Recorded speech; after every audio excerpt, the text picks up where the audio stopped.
মন্ত্ৰী ৰঞ্জিত কুমাৰ দাস ডাঙৰীয়া, ৰণোজ পেগু ডাঙৰীয়া, জয়ন্ত মল্ল বৰুৱা ডাঙৰীয়া, কৃষ্ণেন্দু পাল ডাঙৰীয়া, আমাৰ মাজত উপস্থিত মুখ্য সচিব ৰবি কোটা ডাঙৰীয়া, বিত্ত বিভাগৰ আয়ুক্ত সচিব জয়ন্ত নাৰিকাৰ ডাঙৰীয়া, আজি আমাৰ অনুষ্ঠানত উপস্থিত বেংকৰ পৰা অহা আমাৰ জ্যেষ্ঠ বিষয়াসকল, অসম চৰকাৰৰ কৰ্মচাৰীসকল, যিসকল আমাৰ জিলা উপায়ুক্ত আৰু আৰক্ষী অধীক্ষকৰ কাৰ্যালয়ত সমবেত হৈ এই অনুষ্ঠান লক্ষ্য কৰিছে আৰু উপস্থিত সুধীবৃন্দ।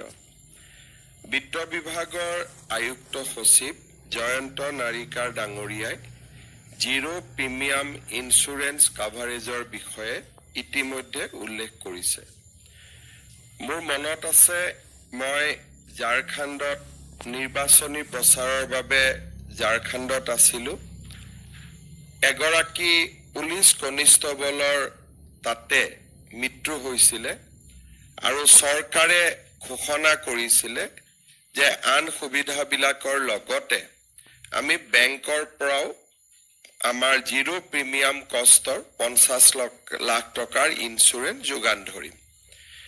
মই তাৰ পৰাই জয়ন্ত নাৰিকাৰক ফোন কৰিছিলোঁ আৰু মই তেওঁক কৈছিলোঁ যে ঝাৰখণ্ড চৰকাৰে বেংকৰ লগত জিৰ' প্ৰিমিয়াম ইঞ্চুৰেঞ্চৰ ব্যৱস্থা কৰিছে, আমাৰ অসমত এনে ব্যৱস্থা আছেনে নাই।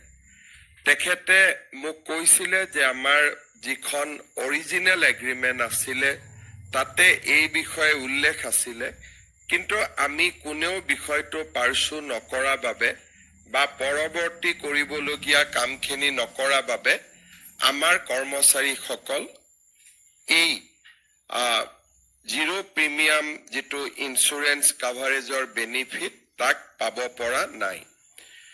আমি লখিমপুৰত কেবিনেট হৈছিলে আৰু লখিমপুৰৰ কেবিনেটত আমি এই সিদ্ধান্ত লৈছিলোঁ যে যোন বেংকত আমাৰ কৰ্মচাৰীসকলৰ চেলাৰী একাউণ্ট থাকিব তাতে আমি বেংকক কম যে আমাক জিৰ' প্ৰিমিয়াম ইঞ্চুৰেঞ্চ কাভাৰেজৰ সুবিধা দিব লাগে। লখিমপুৰ কেবিনেটৰ পিছত আমাৰ বিত্ত বিভাগে বেংকসমূহৰ লগত যোগাযোগ কৰিছিল আৰু যোৱা 1 জানুৱাৰী তাৰিখে, এই বছৰৰ 1 জানুৱাৰী তাৰিখে আমি state bank of India, union bank of India, Punjab national bank, axis bank আৰু ইণ্ডিয়ান বেংকৰ সৈতে আমি আনুষ্ঠানিকভাৱে চুক্তি এখন কৰিছিলোঁ, যাৰ আধাৰত যদি কোনোবা কৰ্মচাৰীৰ বিমান দুৰ্ঘটনাত মৃত্যু হয় তাৰ বাবে তেওঁলোকে পৰিয়ালে 2 কোটি টকাৰ বীমা লাভ কৰিব। যদি দুৰ্ঘটনা হয়, বিশেষকৈ মটৰ গাড়ী এক্সিডেণ্ট বা আন দুৰ্ঘটনাজনিত যিটো নেচাৰেল নহয়, বেমাৰ আজাৰ নহয়, যিটো দুৰ্ঘটনাত মৃত্যু বুলি আমি যাক কওঁ, দুৰ্ঘটনাত মৃত্যু হ'লে 1 কোটি টকাৰ বীমা লাভ কৰিব। যদি এক্সিডেণ্টৰ ফলত পাৰ্মানেণ্ট ডিজেবিলিটি হয়, ডিজেবিলিটিৰ পৰিমাণ অনুসৰি আপ টু 1 crore তেওঁলোকে বীমা লাভ কৰিব। আৰু যদি আংশিক অক্ষমতা হয়, যিটো ডিজেবিলিটি পাৰ্মানেণ্ট ডিজেবিলিটি কিন্তু আংশিক হয়, তেতিয়া 80 লাখ টকা পৰ্যন্ত। আৰু নৰ্মেল ডেথ হ'লেও, য'ত নেকি আমাৰ যিকোনো কাৰণত বেমাৰ আজাৰত মৃত্যু হ'লেও আমি 10 লাখ টকাৰ এটা ইঞ্চুৰেঞ্চ প্ৰিমিয়াম লাভ কৰিম।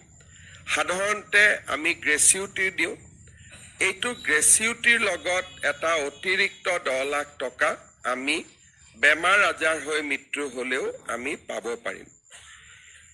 এই চুক্তি কৰাৰ পিছত আমি বিভিন্ন ধৰণে ইয়াক পাৰ্চু কৰিছিলোঁ আৰু প্ৰতিটো বিভাগৰ DDO কোষাগাৰ বিষয়াসকলে যাতে কৰ্মচাৰীৰ যিটো একাউণ্ট, ছেভিংছ একাউণ্ট আছিল, ছেভিং একাউণ্টটোক চেলাৰী একাউণ্টলৈকে যাতে পৰিৱৰ্তন কৰে তাৰ বাবে আমি নিৰ্দেশ দিছিলোঁ।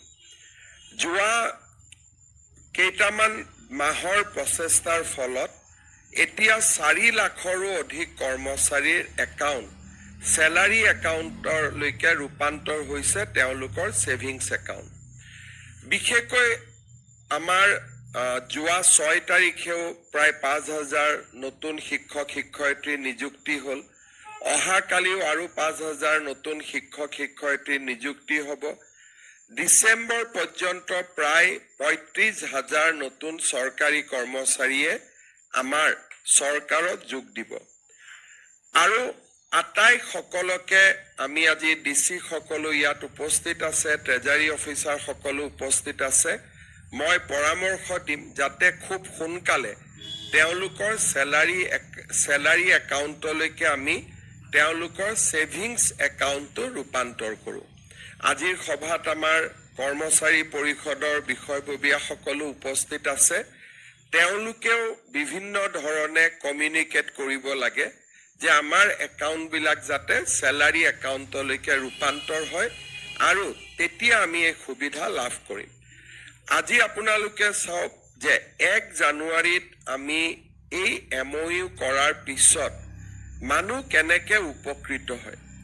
অলৰেডি 238 ক্লেইম আমাৰ ওচৰত দাখিল কৰা হৈছে। এই চুক্তিখন যদি নাথাকিলেহেঁতেন এই 238 গভৰ্ণমেণ্ট এমপ্লয়ীয়ে আমি চৰকাৰে যি দি আছোঁ পালেহেঁতেন।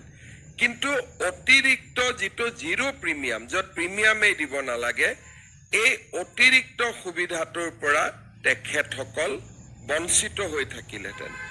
আজি আমি 238 যি ক্লেইম আছিলে তাৰে আমি 197 ক্লেইম আমি নিষ্পত্তি কৰিছোঁ আৰু কেইবাটাও ক্লেইম নিষ্পত্তি হোৱাৰ পথত। মই আমাৰ বিত্ত বিভাগক কৈছিলোঁ যে আমি প্ৰত্যেক জিলাতে 1 বা 2খন চেক আমি চেৰিমনিয়াছলি দিব লাগে যাতে কৰ্মচাৰীসকলৰ মাজত এই আঁচনিটোৰ বহল প্ৰচাৰ হয়। কাৰণ তেতিয়া সতীৰ্থসকলেও গম পাব আৰু তেওঁলোক সজাগ হ'ব। আজি আমি ইয়াতে 6টা পৰিয়াল যি দুৰ্ঘটনাত বিয়োগ হৈছিল আমাৰ মাজত আছে আৰু মই সকলোলৈকে সমবেদনা জ্ঞাপন কৰিছোঁ। কিন্তু অকণমান হ'লেও আমি সকলোৱে সকাহ পাইছোঁ যে আজি আমি তেওঁলোকৰ পৰিয়ালক 1 কোটিকৈ টকা ইয়াতে আনুষ্ঠানিকভাৱে দিব পাৰিম। 6 কোটি টকা 1 কোটিকৈ আমি 6টা পৰিয়ালক আজি আমি হাতত তুলি দিম।